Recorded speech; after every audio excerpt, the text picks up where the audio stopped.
Hello folks, it's Nick here. Thought I'd just give you a quick summary on ownership of my bike, the KTM Super Adventure 1290S. I've had the bike for nearly 2 years. It'd be 2 years in December, and I just thought I'd give you a quick roundup of what I think of the bike, pros and cons, over my ownership period. So I sound a bit technical there, not ownership period. I've loved it, to be honest. To sum up, it's been the best bike I've ever had.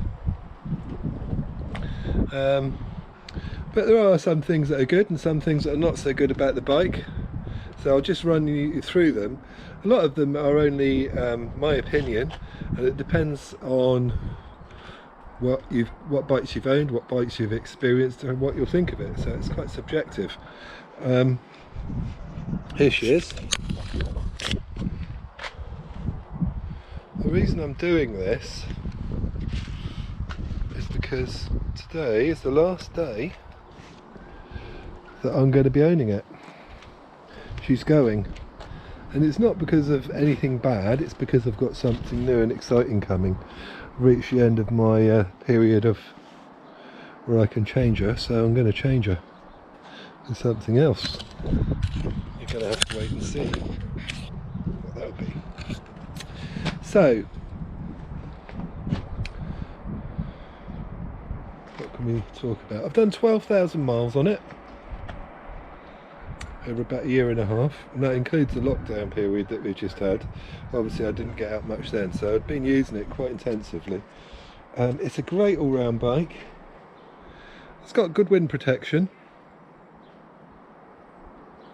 And the fact that it can carry panniers and a tank bag and a top box if you require also make it a very useful tool.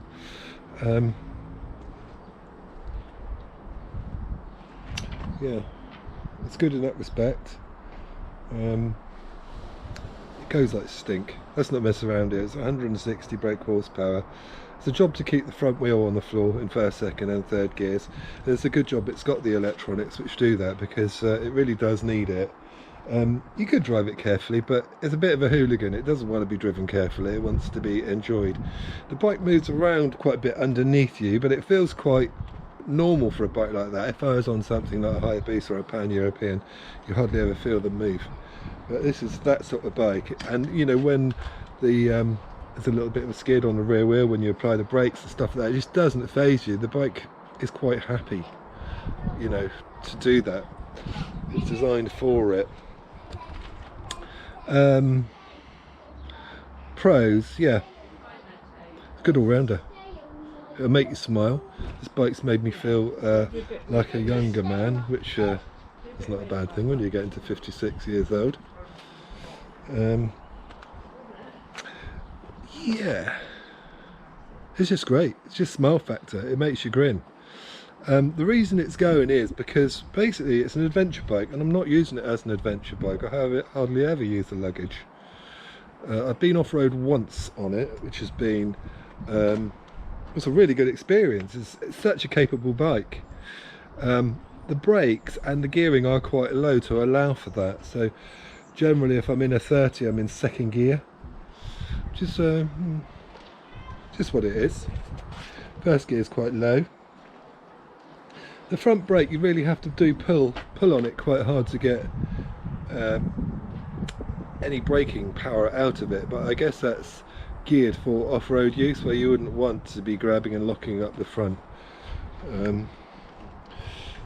Yeah, some of the cons, the things that I don't quite like about it, and I think one major gripe is cleaning it is such a pain in the ass.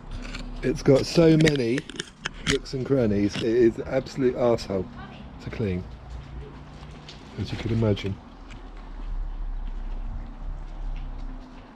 If you want a bike that's easy to keep clean, get something with a fairing. My Hayabusa was a peach and it always came up really nice.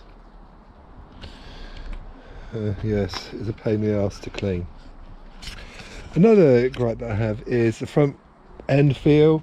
I know it's an adventure bike and it's got a long suspension travel, but this also does also mean that you can't always feel what the bike's doing under you, especially on the front when hard braking. The dive is quite considerable, even in sport and firm suspension setup. Yeah, that's one of the downsides. It's very comfortable to ride. It's a very comfortable bike. Another pro that I really like about it is its tall seating position, which allows you to see so much more when you're on the road. If you're on country lanes, you can see over hedges, you can see what's coming, and also people can see you much more readily. I rode my wife's little Suzuki GS 500 the other day, and it's very low and people don't see you, and I noticed a couple of times when people went to actually move out of junctions and all of a sudden had to stop on the brakes. If I was on my adventure bike, you wouldn't get that. They see you. And I do wear high vis. Things that have gone wrong with the bike, not many, to be honest, over a year and a half. The only things that I can think of are the sender unit in the fuel tank packed up. I had to get that replaced. Front disc brakes are notoriously crap on these. I had to get those replaced. They warped after about 6 months, but since then it's been fine. I've had no issues. Yeah, it's just amazing. The technology on the bike is just incredible. I love the fact that you can alter everything on the fly, such as the suspension. If you're on severe bumpy roads, you just turn the suspension into comfort, and it's just like you feel the road but through a silk glove, some would say. It's just cushioned and nice. If you want a bit of a sporty ride, you can knock it into a firm suspension setup, and the same with the engine management. So in rain, for instance, you can cut the power to about 100 brake horsepower. In sport mode you get the full 160, but also with the modes you can it adjusts the things like the traction control and the ABS to the conditions you're driving in or riding in. So if we're in rain, for instance, it cuts the power to 100. It makes the traction control and the ABS much more sensitive, so that it intrudes far more quickly and you don't get out of shape, which is quite a nice thing to have, and it just builds confidence so you can drive harder or ride harder when the conditions aren't so good. It's a sort of bike that really does surprise people. They see it, they think it's one of them adventure bikes, not very quick. That bike is rapid. I mean, up to 100 miles an hour.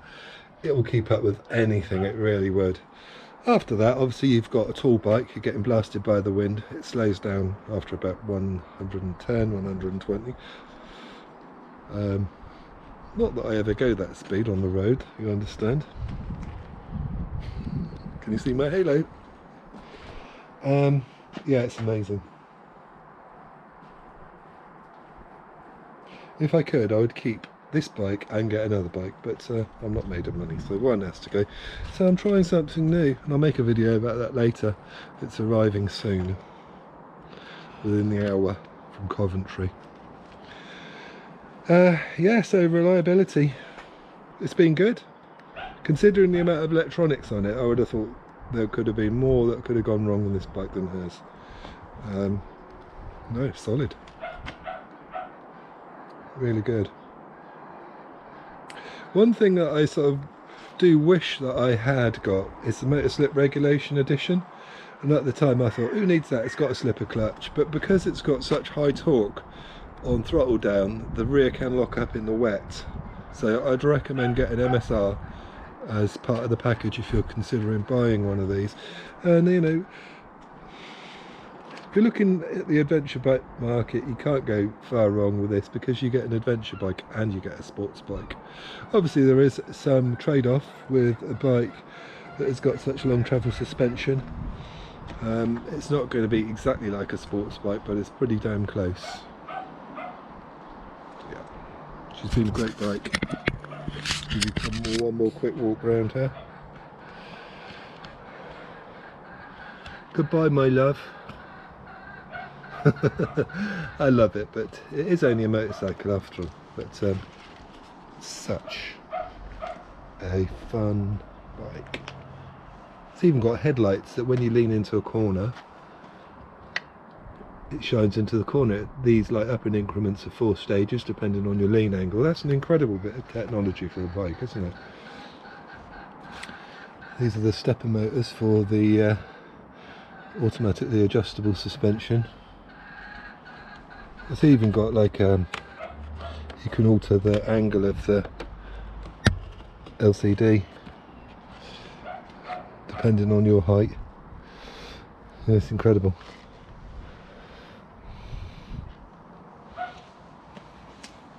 I really shouldn't have got these tyres. They're good, but they're meant for a sports bike, and I lean over quite a lot on here and I've come nowhere near the edge on them. Michelin Pilot Road 5s. The 4s are adequate. I've never had a top box, but I use the panniers. I like to keep the weight low down. It gives better stability. This is the unit here that adjusts the rear shock. It's all done on the fly via the screen. It's just, yeah, what can I say? Brilliant. I don't really think you need an aftermarket exhaust. This one's plenty loud enough, to be honest. And why do you really need any more than 160 brake horsepower on an adventure style bike? You don't. It's ridiculous. Yeah, there's my roundup of the KTM Super Adventure S. It's been a great bike. Enjoy, people. Bye bye.